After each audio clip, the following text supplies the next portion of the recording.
Hi and welcome to Geekology. I'm David. I'm Sven. And tonight, a couple of little messages about Blu-rays. Yes, absolutely. Now, for those of you who've been following things, there has been a recent announcement that they are re-releasing the original 10 Star Trek films as Blu-ray steelbooks. Which you think, yay! The artwork's a little bit strange though, because they've actually put a sort of like 50th anniversary gold thing around it, which doesn't look the greatest. What also caused a little bit of concern was the original artwork they used shows Star Trek the Motion Picture Director's Cut. Yeah, it was all Director's Cuts. Yeah. They've now changed that, so anybody who looked at it the first time who may have pre-ordered it, it's not actually the Director's Cut of the Motion Picture, simply because the CGI effects they did for the Director's Cut don't exist in high def.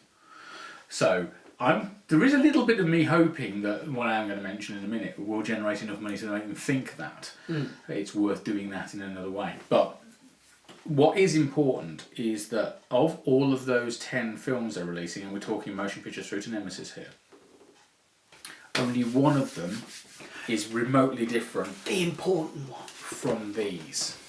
The important one. These are the original Blu-ray sets that came out in 2009.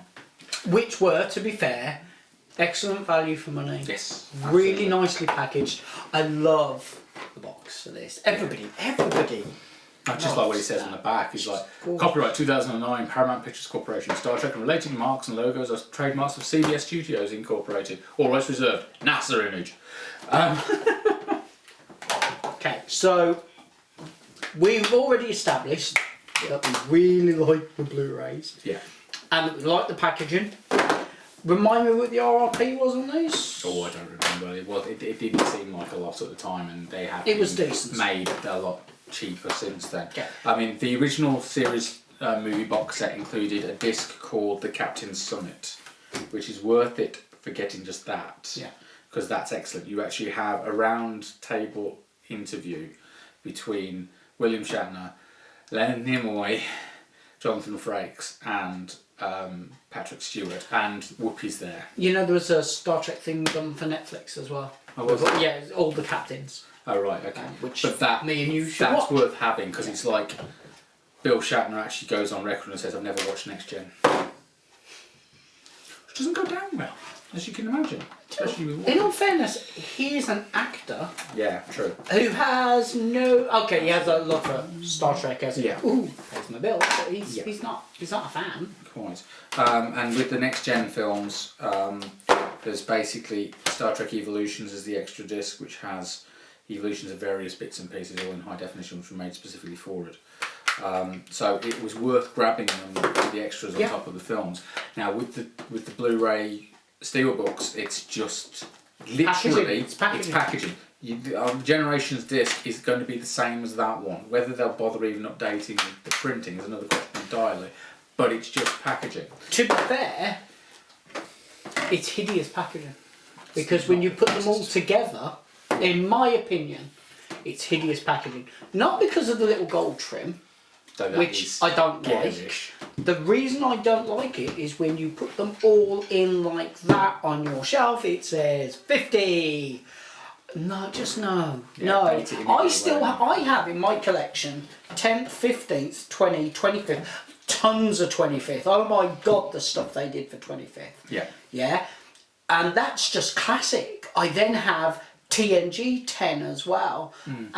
Just no more stuff with numbers. I don't want things with numbers. I don't mind individual bits, but I don't want chunks of shells. I like what AMT have done, and they've just put the 50th anniversary logo in the corner of the boxes. Yeah, that's fine. That's great. You know, reissuing things and maybe upgrading them a little bit. But the thing is, the steelbooks. I mean, that is everything on Blu-ray, including 2 extra discs. So, but then with the steelbook packaging there saying. Yeah, you're talking about there, and you don't even get those 2 extra discs worth of information. Yeah, just no. Now, when you look at the Steelbook specification, they go on about Blu-ray exclusive, and you get the BD Live stuff and all that already in here. Discs exactly the same, with one exception. The exception being rather a major one. Yeah, Wrath of Khan. Wrath of Khan. Because the Steelbook of Wrath of Khan actually has the director's cut, which has been reconstructed from rescanned prints, and Yeah. Nick Meyer has actually been involved with that because he actually leaked the fact it was happening. But he leaked the fact it was happening as a 4K release. Yeah. And they've in fact rescanned everything into 4K. So they're releasing it on UHD Blu-ray with HDR encoding. And then downgrading that for the Blu-ray Steelbook, because later on in the year you will be able to buy the 4K version. Now, for those of you who are not aware yet, if you buy a 4K Blu-ray at the moment, all the initial releases and everything that's been announced so far, when you buy a 4K Blu-ray, you get the normal Blu-ray and a digital copy in there as well. And the RRP is usually only £3 to £5 more than the normal Blu-ray, which makes it a no-brainer as far as I'm concerned, because my TV's going to break at some point, and when it does, You're going to buy the new technology. even if it's accidentally pushed. If Snake's kids or wife are listening to this, Yeah, if it's accidentally pushed, it might be because there's a HDR OLED screen that wants to replace it. Yeah. At which point, Wrath of Khan in 4K HDR, yes please. but let's get back to the point, which is aside from the Wrath of Khan, which me and you both agree, Yeah. But I'm going to wait for the 4K release. and you love steelbooks I anyway. do love steelbooks. Now, this is the other thing that annoys me is the fact that all these 4K stuff is coming out. Everybody, film collectors who have 4K equipment will get the 4K version. Yeah. But they're also collectors, So they're going to get the other. so they're going to want the anyway. steelbook. So why aren't you doing 4K Actually- steelbooks, people? No, the steelbook, this steelbook collection. It's not aimed at collectors. Oh, I don't it's think. not, I mean- In fact, I haven't run into anybody so far who's been impressed with the packaging at all, which is a massive shame.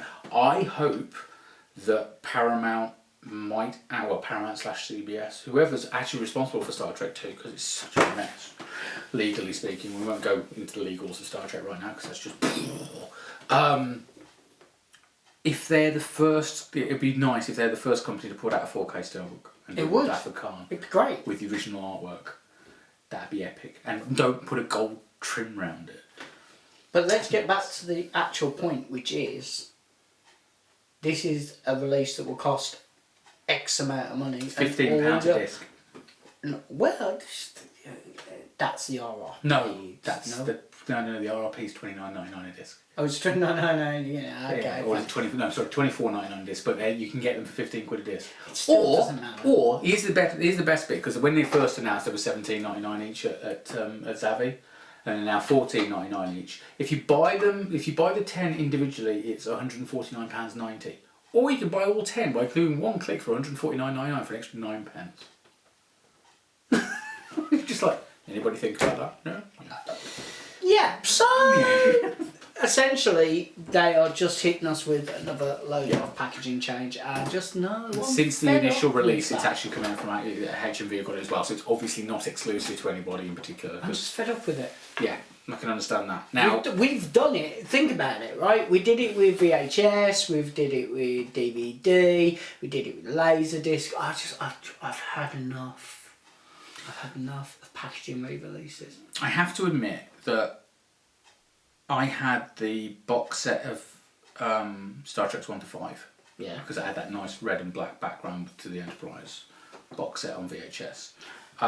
I didn't get the normal DVDs. I only got the collector's editions when they did that. On VHS, I had the standard releases, the director's releases. I had the black, the blue, and the red Federation pack. Yeah. Just the amount of money I've spent on packaging re-releases over the years. I'm kind of glad I kept my motion picture collector's DVD 2-pack, because obviously that hasn't been done on that's Blu-ray. not been done on Blu-ray. I was kind of gutted I didn't keep Wrath of Khan up until this point. Yeah. But I'm quite pleased in the fact that in the new format, in the 4K, that Wrath of Khan's going to be made. They've kind of leaked the fact that Wrath of Khan's happening before they release it on Blu-ray. So it's like, well, I can skip the Blu-ray and just get the 4K one with the Blu-ray in the box as well. Yeah. What I'm hoping is that if Wrath of Khan on 4K does well enough, they might look at motion picture See, again. at that point, that's fine. Yeah. And yay.